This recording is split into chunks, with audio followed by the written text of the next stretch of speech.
Hello everyone, I am Gayatri Sharma. Welcome back to my channel Genius Classroom with Gayatri. तो आज हम जो graphical solution देखेंगे वो किसके अकॉर्डिंग देखेंगे, अनबाउंडेड सॉल्यूशन।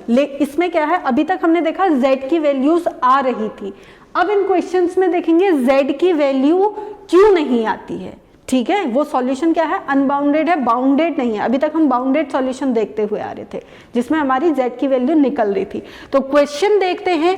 क्वेश्चन है आपकी मैक्स z की वैल्यू दी है, सब्जेक्ट 2 दिए हुए हैं, 2 इक्वेशंस दी हैं, उनको हमने सॉल्यूशन करा है, convert into equality equation. तो दोनों इक्वेशन हमने यहाँ पर लिख दिए, x1 minus 2x2 equal to 1 and x1 plus x2 2x2 equal to 3। Now third step हमारा क्या है, इन इक्वेशन से कोऑर्डिनेट्स निकालना। तो what we will do, we will putting x1 equal to 0 and x2 equal to 0 in equation 1 and equation 2 respectively. So coordinates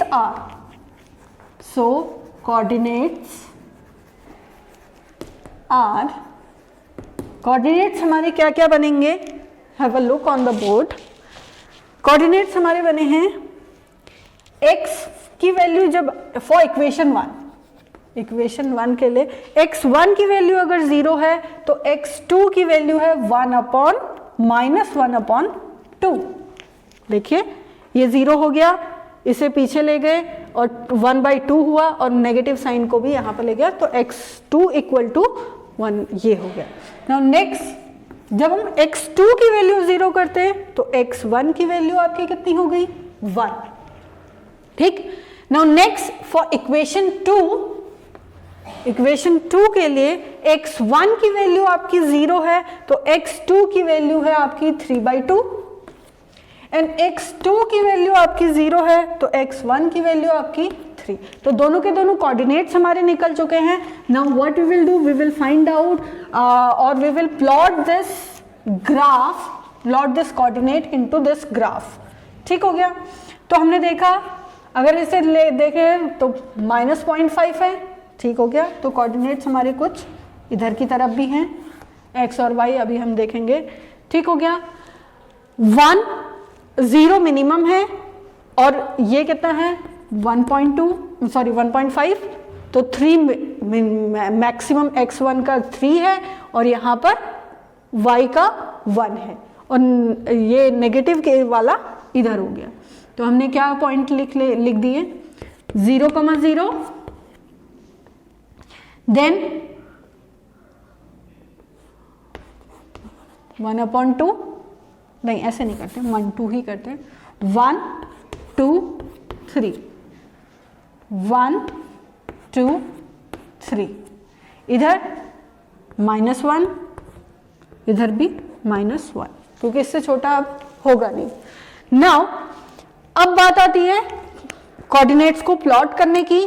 तो x की value 0 है और y की वैल्यू हमने क्या कहा, ये x1 है, ये क्या हो गया x1 का नेगेटिव और ये x2 का नेगेटिव और ये x2। तो x2 का नेगेटिव हमारा इस तरफ जाएगा तो 1/2 मीन्स हाफ। तो हमारा जो ग्राफ प्लॉट हो रहा है वो यहाँ पर हो रहा है, कोऑर्डिनेट 1/2। समझ में आ गया। नेक्स्ट, x की वैल्यू, x1 की वैल्यू 1 है, x1 की वैल्यू 1 है, x2 की वैल्यू 0 है, तो यहाँ पर आपका क्या हो गया 1,0। तो आपकी जो एक लाइन है वो कुछ इस तरह की प्लॉट हो गई है। ठीक, तो ये क्या हो गई इक्वेशन नंबर 1।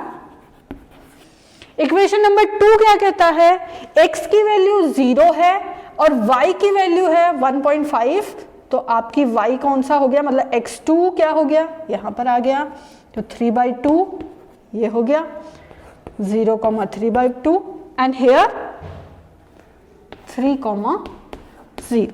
अब इस लाइन को भी प्लॉट कर दीजिए आप, ये हो गया। अब आप देखेंगे ये इक्वेशन नंबर 2 हो गई है।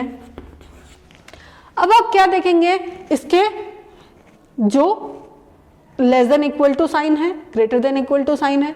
Less than equal to sign means आपका जो कोऑर्डिनेट है वो लाइन क्या है, इस तरफ है, तो यहां पर आपका पॉइंट है, यहां आपका पॉइंट है, तो ओरिजिन आपका यहां है, तो ये किस तरफ को आ गया, ओरिजिन की तरफ को। समझ में आया ना, क्योंकि ये नेगेटिव में है, नेगेटिव में है, तो नेगेटिव से ओरिजिन की तरफ आने को हमें यहां को लगता था। और दफे अगर हम देखते हैं पॉजिटिव की तरफ, तो अगर लेस देन इक्वल टू कहते हैं तो हमारा ओरिजिन इस तरफ आता है, ठीक हो गया।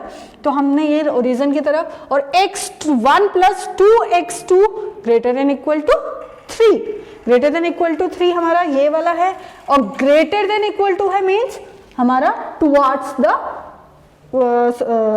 फार अवे देन ओरिजिन।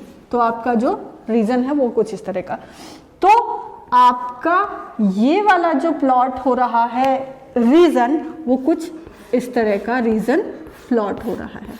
समझ रहे हैं ना, रीजन किस तरह का प्लॉट हो रहा है। रीजन इस तरह का प्लॉट हुआ, आपके यहां पर पॉइंट है, ये पॉइंट है, ये पॉइंट, मतलब इनफाइनाइट को जा रहा है, पॉइंट आपका इनफाइनाइट जा रहा है। आपको फाइंड आउट क्या करना है, मैक्स। मैक्स फाइंड आउट करने के लिए अब आपका मैक्सिमम पॉइंट क्या होगा ये आप नहीं जानते, क्योंकि मैक्सिमम आपका इनफाइनाइट है, तो इनफाइनाइट होगा तो ये सॉल्यूशन आपका क्या कहलाएगा, अनबाउंडेड सॉल्यूशन। यहां पर कोई भी वैल्यू नहीं मिलेगी। तो what will be the your answer, the feasible, we can't find, यहां पर हम लिख लेते हैं, we can't find feasible solution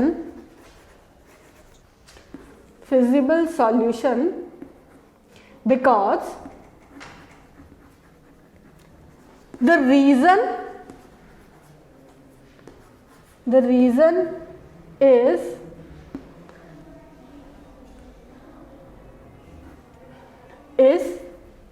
the solution is unbounded solution।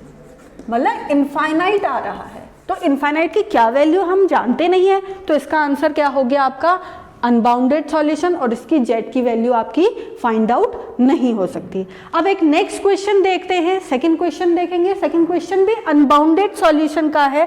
यहां पर क्या है, देखो x की वैल्यू भी बढ़ रही है, y की वैल्यू भी बढ़ रही है, तो यहां पर आपका सॉल्यूशन नहीं निकल पाता है। कोई भी ऐसा पर्टिकुलर सॉल्यूशन नहीं है कि हाँ ये वाला सॉल्यूशन मतलब ये फिक्स है। अब नेक्स्ट क्वेश्चन में देखेंगे कि कब अनबाउंडेड सॉल्यूशन आता है और क्या है, किसी एक की वैल्यू हमें फाइंड आउट हो रही है, या तो x1 की या x2 की वैल्यू फाइंड आउट हो रही है, लेकिन उसमें भी सॉल्यूशन अनबाउंडेड है। उसे कैसे पहचानेंगे वो देख लेते हैं, ठीक हो गया। तो ये सेकंड क्वेश्चन है अनबाउंडेड सॉल्यूशन का। देखिए क्या क्वेश्चन है, max z equal to -4x1 plus 3x2, फिर सच दैट की इक्वेशंस दी हैं। उसके बाद हमने क्या करा है, convert inequality into equality equation. यहां पर जैसे पहले क्वेश्चन कुछ और वीडियोस में देखा था हमने, x1 minus x2 less than equal to 0 होता है, तो उसे इस तरीके से आप लिख सकते हैं, x1 इक्वल टू x2, तो x1 इक्वल टू 4 ये हो गई है। नाउ नेक्स्ट, अब देखिए यहां पर ग्राफ में कैसे प्लॉट करें, क्योंकि यहां पर क्या है, x1 इक्वल टू x2 है, तो इट्स मीन जो भी आपका स्लोप बनेगा इस लाइन का वो क्या होगा, 45 डिग्री का।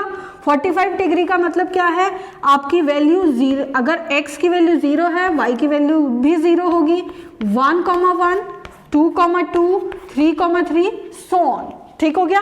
और x1 की वैल्यू 4 है, तो ग्राफ में प्लॉट कर लेते हैं इसको।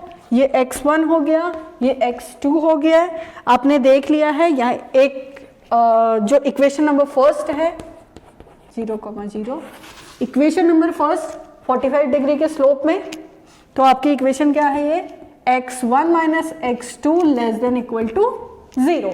ओके, नेक्स्ट है x1 इक्वल टू 4। अब अगर हम इसको 1 2 3 4 x1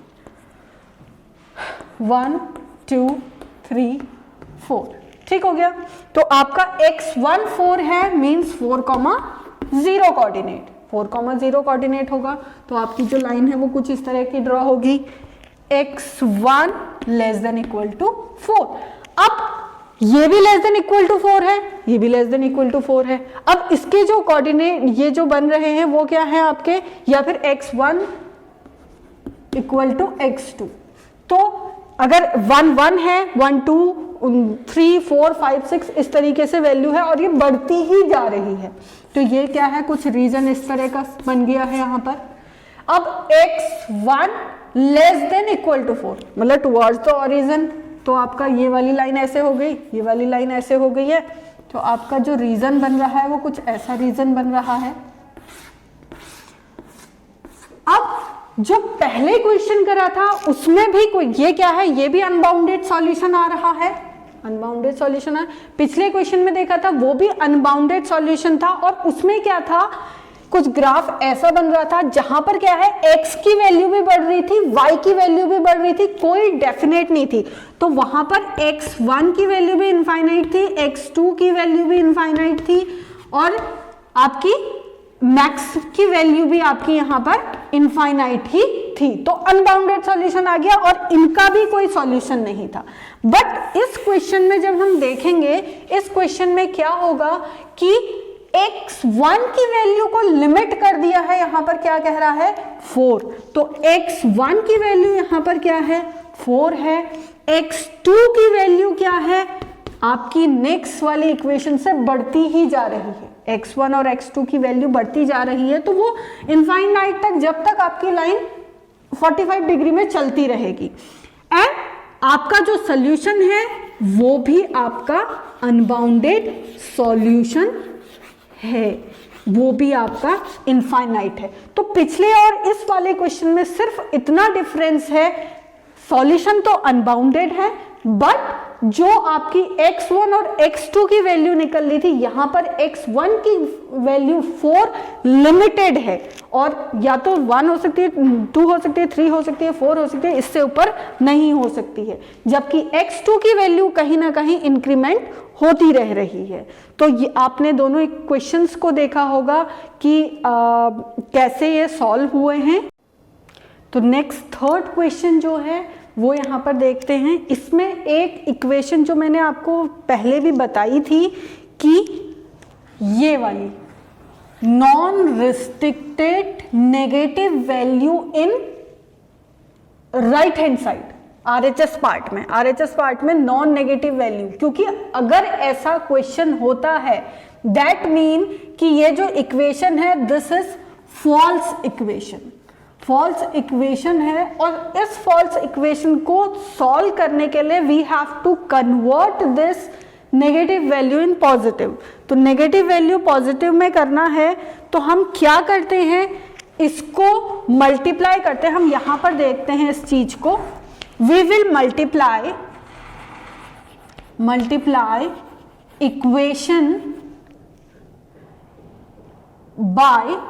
equation by negative sign इन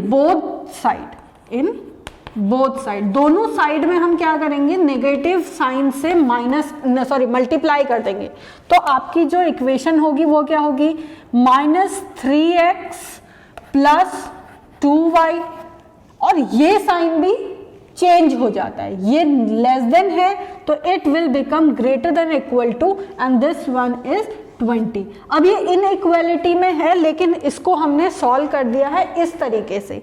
तो हम इस इक्वेशन को कैसे लिखेंगे अब, -3x + 2y = 20, इक्वेशन नंबर 2। समझ में आया? तो दो इक्वेशन हमारी यहाँ पर बन गई है, फॉल्स कंडीशन को हमने ट्रू बनाया है और इस तरीके से। और नाउ अब हम क्या करेंगे, putting x1 = 0, x2 = 0 in equation 1 and 2 respectively. So coordinates are, equation 1 के लिए जो कोऑर्डिनेट बनेंगे वो क्या होंगे, अगर x1 अच्छा x ठीक हो गया, x की वैल्यू अगर आपकी 0 है तो y की वैल्यू आपकी हो जाएगी 3। समझ में आ रहा है ना? ये अगर आपको नहीं समझ में आ रहा प्लीज पीछे की वीडियोस में जाके आप इसे देख सकते हैं कि कैसे सॉल्व करना है, अदरवाइज कुछ नहीं करना है। यहाँ पर x की वैल्यू में 0 पुट करेंगे तो ये वाली इक्वेशन को सॉल्व करेंगे तो 3 आंसर आ जाएगा। नाउ y की वैल्यू को में हम 0 पुट करेंगे तो x की वैल्यू क्या हो जाएगी, -9/2। Same as it is second equation में भी करेंगे। सेकेंड इक्वेशन में क्या है, x की वैल्यू अगर 0 हो गई तो y की वैल्यू 10 हो गई है। y की वैल्यू अगर हम 0 करते हैं तो x की वैल्यू हो जाती है -20/3। ठीक हो गया, -20/3 हो गया है। अब इस इक्वेशन को ग्राफिकली हम देख लेते हैं। ठीक, ग्राफिकली सॉल्व करने के लिए हम उधर कर लेते हैं क्योंकि इसमें negative, I think negative values भी हैं। ठीक हो गया, ठीक हो गया, नेगेटिव वैल्यू हो गई हैं। नाउ अब x डैश y डैश, ठीक हो गया, 0,0। अब देखो x की मिनिमम वैल्यू, आपकी x की मिनिमम वैल्यू है 0 और मैक्सिमम वैल्यू, ये मिन वैल्यू है और मैक्स वैल्यू आपकी क्या हो गई है, x की 0 आई थिंक मैक्स है। मिनिमम वैल्यू आप अगर देखेंगे 2.45 एंड हेयर 6, तो मिनिमम वैल्यू आपकी 20/3 है। ठीक हो गया, 20/3 मीन्स 6.6 माइनस 6.6, ये है 4.5। ठीक हो गया, तो दोनों हमारी वैल्यूज निकल गई है। तो -6 की तरफ लेके जाना है x को, इस तरफ। तो एक मिनट, हाँ ऐसे बना लेते हैं क्योंकि y हमें पॉजिटिव की तरफ ज्यादा नहीं ले जाना है। y and y dash 0,0 3x 1 2 3 4 5 6 7 8 9 and 10। ठीक हो गया, 10 यहाँ हो गए। इधर की तरफ 6 1 2 3 4 5 एंड 6 एंड 7। तो -1 -2 -3 -4 -5 -6 -7। जब आपके पास ग्राफ होता है तो आपको ये ध्यान रखने की इतनी ज़रूरत नहीं होती है। अगर ग्राफ नहीं है तो you will plot this like this. ठीक हो गया, आप ऐसे प्लॉट करेंगे। नाउ 0 एंड y की वैल्यू में 3 एंड 10, y की वैल्यू में 3 एंड 10, 1 2 3 सॉरी हाँ 3, क्योंकि ये इक्वल होने चाहिए, ये आपको बचपन से भी पता होंगे। 5 6 7 8 9 एंड 10। ठीक हो गया, 9 10 हो गया। और y में इस तरफ -1 -2 -3 -4 -5 एंड -6 -7, ये y डैश है। ठीक हो गया, हमने ग्राफ बना दिया। अब इस ग्राफ में हमें प्लॉट करना है, x हमारा कितना है 0 और y, सॉरी इक्वेशन 1 के लिए 0 और 3 हमारा क्या है y। ये हो गया आपका 0,3। दूसरा हो गया -9/2 मीन्स -4.5 x की तरफ, तो 4.5 कुछ यहां पर हो गया है। -9/2, 0। इतना समझ में आ गया। अब इस लाइन को हमने प्लॉट कर देना है। आप इसे स्केल से ड्रॉ करेंगे तो ज्यादा बेटर होगा for equation number 1। Equation number 2 आपकी कहती है x आपका 0 है, y आपका 10 है। x आपका 0 है, y आपका 10 है। ये हो गया, x आपका 0, y आपका 10 हो गया। इधर हो गया -6.6, मतलब 6.6 समथिंग हेयर, इसे मैं यहाँ पर लिख ले रही हूँ, -20/3, 0। तो ये लाइन कैसे ड्रॉ हो गई है आपकी, कुछ इस तरीके से, पॉइंट यहाँ पर है, हाँ थोड़ा इसको सही कर लीजिएगा, ठीक। अब ये इक्वेशन नंबर 2 है। इक्वेशन नंबर 1 की जो साइन था वो था less than equal to 9। Less than equal to 9 means towards the origin, तो मतलब इसकी जो है वो इस तरफ होगा, जो रीजन आएगा वो इस तरफ होगा।